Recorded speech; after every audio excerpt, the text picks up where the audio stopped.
Welcome to Kenton's videos. Enjoy the video.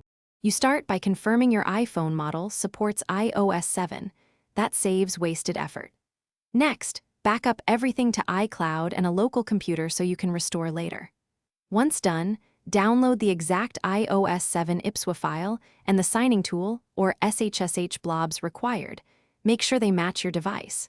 You should also install the latest version of iTunes or a trusted alternative. Take these steps now, so the actual installation can proceed without interruptions.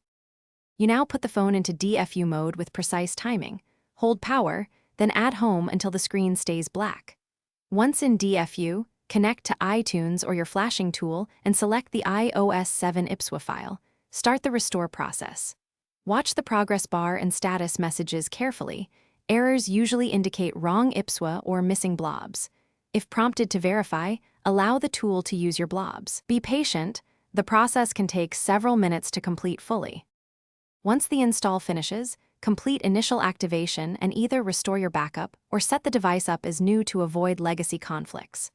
Reinstall apps and reapply settings. Make sure activation and carrier functions work. If you run into errors, the most common fixes are verifying the IPSWA matches the model, confirming SHSH blobs are valid, using a different USB cable or port, and repeating the DFU restore. Keep calm. Retry with corrected files, and you'll typically succeed on the second attempt. Thanks for watching. Consider subscribing if we helped you.